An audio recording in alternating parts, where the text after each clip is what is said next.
Picture this.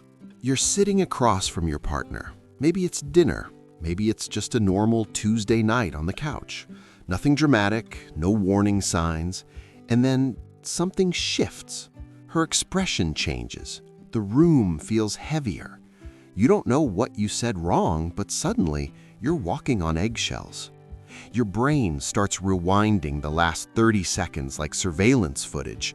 Was it the joke? The tone? The way you answered that harmless question? You feel confused, slightly attacked, on edge. And the worst part? You don't even know what problem you're supposed to be solving.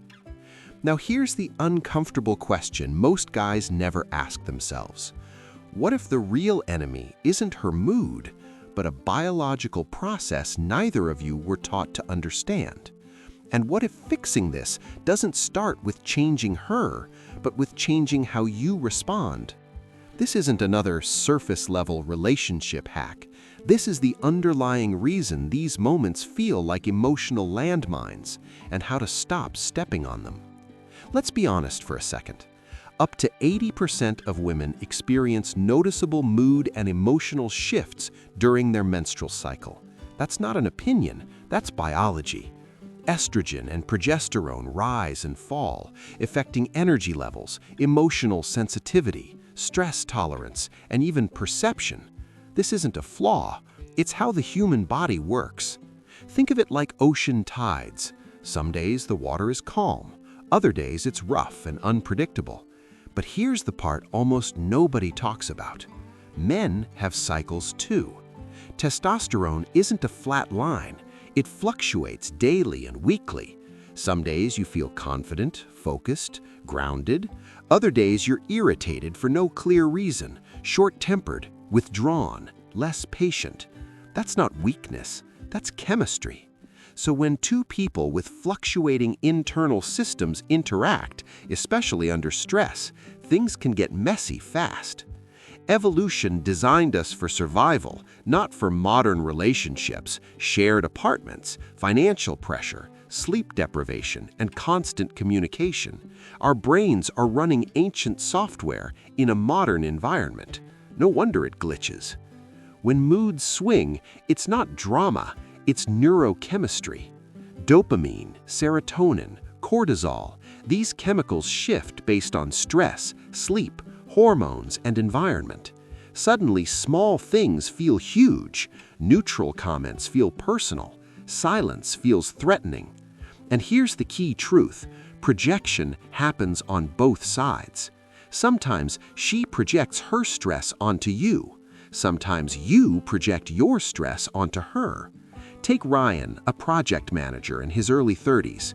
He noticed his partner became short-tempered before major work deadlines. At first, he took it personally, felt disrespected. Then he caught himself doing the exact same thing when he was stressed about money. Same behavior, different trigger. Or consider a couple with a newborn. After weeks of broken sleep, both partners start snapping over things that wouldn't normally matter: dishes, tone, timing.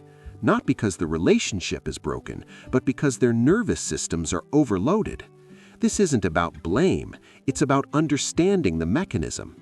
You already recognize the patterns. She goes quiet after a long day. You ask what's wrong. She says nothing, but you feel the tension anyway. You come home late. A small comment turns into a full argument. You're both exhausted after travel, deadlines, or stress, and suddenly the smallest inconvenience ignites a fight. Pause for a second and think about your last "nothing's wrong" moment.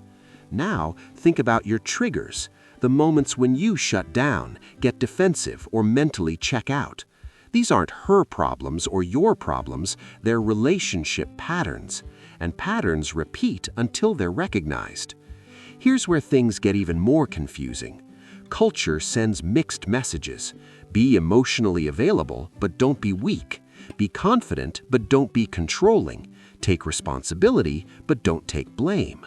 The self-help industry makes billions selling simplified answers to complex biological and psychological systems. Most advice skips the uncomfortable truth.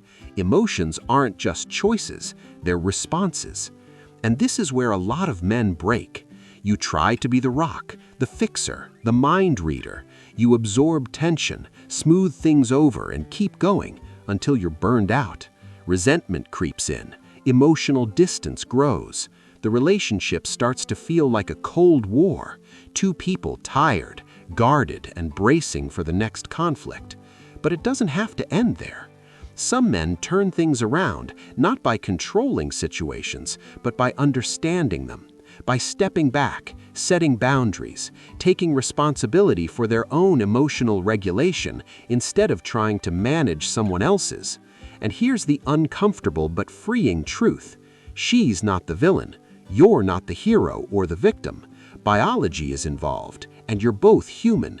You can't fix her moods, she can't fix yours, but you can control how you respond. And that changes everything. When you stop taking emotional fluctuations personally, you stop escalating them. When you recognize patterns instead of fighting them, you regain clarity. When you care for your own nervous system, the entire dynamic shifts. So what actually works in real life? Awareness comes first.